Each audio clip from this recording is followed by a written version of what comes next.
24 जून 2025 वार की यदि बात करें, मंगलवार, आज बाज़ारों में गिरावट रही और गिरावट की मुख्य वजह है इजराइल और ईरान के बीच अमेरिकी राष्ट्रपति का बयान।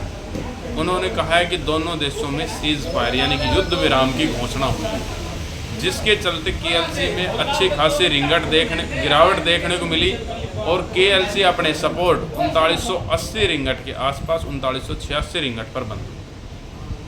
अब खबरों की बात करें तो कुछ देर पहले 4 साढ़े 4 बजे के आसपास एक खबर आई कि भाई इजराइल ने फिर से ईरान के ऊपर मिसाइल से हमला किया है। तो इस खबर में ये बात है कि पहले जब युद्ध विराम की घोषणा हुई थी तो उसमें स्पष्ट शब्दों में ये बात बोली गई थी कि पहले ईरान 12 घंटे के लिए बंद करेगा, उसके बाद इजराइल बंद करेगा 12 घंटे बाद। यानी कि ऐसा नहीं है कि भाई लड़ाई चल रही है। तो इस जो सीज़ फायर की घोषणा हुई है आज सुबह 5 सवा 5 बजे भारतीय समय अनुसार, तो अगले 24 घंटे बाद वो इम्प्लीमेंट्स होगी। तो जैसे भारत और पाकिस्तान के बीच हुआ था तो फिर कहीं ड्रोन वगैरह उड़ते हुए नजर आए, कहीं मिसाइल से हमला हुआ, पर उसके बाद स्थिति शांतिपूर्ण हो गई। बाज़ार के जो फंडामेंटल हैं वो इसी बात के ऊपर निर्भर है, युद्ध।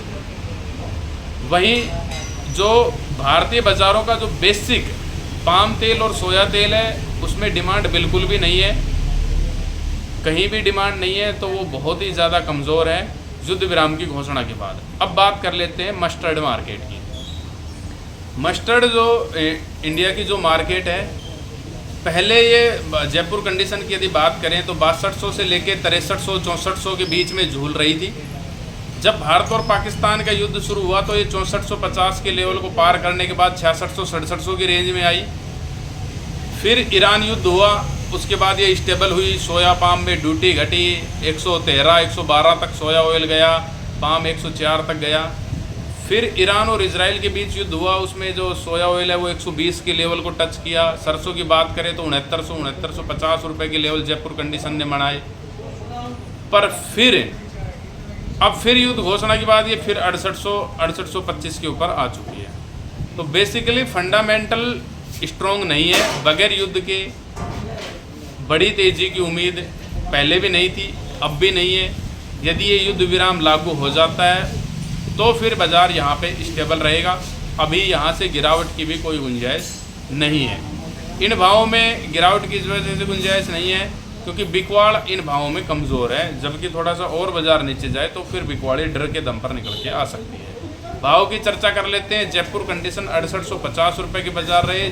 भरतपुर की यदि हम बात करें तो 6420 रुपये के बाज़ार देखने को मिले। खैरतड़ 6440 से 6450, तिजारा 6440 से 6450 रुपये के बाज़ार रहे। बड़ौदा मेव की बात करें तो 6525 रुपये, अलवर की बात करें तो 6500 से 6525 रुपये की स्थिति देखने को मिली है। टोंक की यदि बात करें तो टोंक 6420 से 6440, निवई 6440 से 6450 रुपये के बाज़ार देखने को मिले। देवी बूंदी 6525 रुपये की स्थिति देखने को मिली है। सुमेरपुर और केकड़े की यदि बात करें तो 6725 से 6750 रुपये की स्थिति रही है।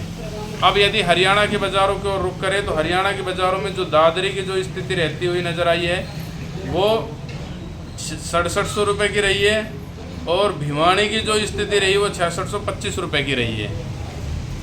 इसमें भी 100 रुपये की गिरावट है। प्लांटों के भाव के ऊपर नज़र डालें तो प्लांटों के भाव में अडानी में 100 रुपये की गिरावट रही है और अडानी जो प्लांट है अलवर 7425, शमशाबाद और दिगनेर 7450, मुरैना 7400 रुपये के बाज़ार है। अडानी ऊपर से 100 रुपये गिरकर इस समय 6700 पर है। गोयलकोटा 100 रुपये गिरकर 6700 पर है।